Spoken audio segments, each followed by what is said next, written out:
আমরা আলেম আলেমকে না চিনলেও জালিম কিন্তু আলেম চিনে। হয়তো আপনারা এই কথাটি বুঝেন নাই, আমি একটু বুঝাই দিই।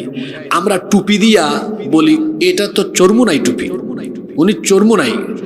গুল টুপি এটা এই দলের, উঁচা টুপি এটা এই দলের।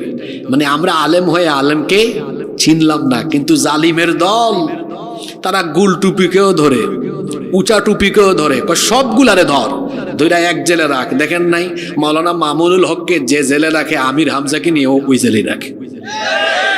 দুইজন দুই ঘরনার, একজন কৌমি একজন আলিয়া। এখন আপনারা বলেন, আলিমে আলিম না চিনল জালিমে আলেম, এটা বড় দুর্ভাগ্যের বিষয়। আমি ভেবেছিলাম 5ই আগস্টের পরে এত বছর এত কাল যা হয়েছে তো হয়েছে, আমি ভেবেছিলাম 5 তারিখের পরে হয়তো কয়েকদিনের ভেতরই সব দলমতের আলেমরা এক টেবিলে বসে বলবেন বাদ দেন ভুল বুঝাবুঝি, অতীতে যা হওয়ার হয়েছে, আমরা তো সবাই পিঠা খাইলাম, চলেন আমরা এবার অন্তত পক্ষে ইসলামের স্বার্থে দিন কায়েমের সাথে ঐক্যবদ্ধ হয়ে যাই।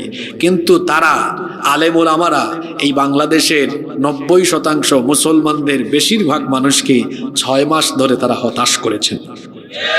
আমি কি ভুল বলেছি? আমরা যদি ঐক্যবদ্ধ হতাম, আমি তো এই কথাটা এইভাবে বলি, যদি বাংলাদেশের আলেম সমাজ ইসলামী দলগুলো আগামীকাল সকাল 10টায় ঘোষণা দেয়, এই যে দেখুন আমরা এক টেবিলে বসে গেলাম, আমার তো মনে হয় 11টার আগেই বাংলাদেশের মানুষ ঘর থেকে বের হয়ে বলবে আমরাও এক হয়ে গেছি, বাংলাদেশের দায়িত্ব আপনাদের হাতে তুলে দিলাম। কিন্তু আমরা তো এক হতে পারলাম না।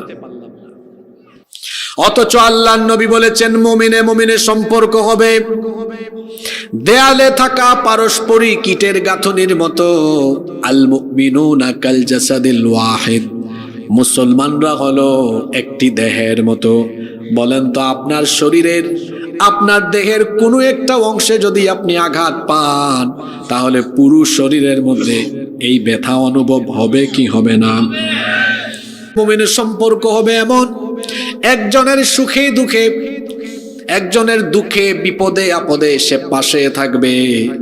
যেভাবে করে অসুস্থ হলে কোনো একটা অংশে ব্যথা পেলে গোটা শরীরে তার অনুভূতি আসে, মুমিনে মুমিনের সম্পর্ক হবে।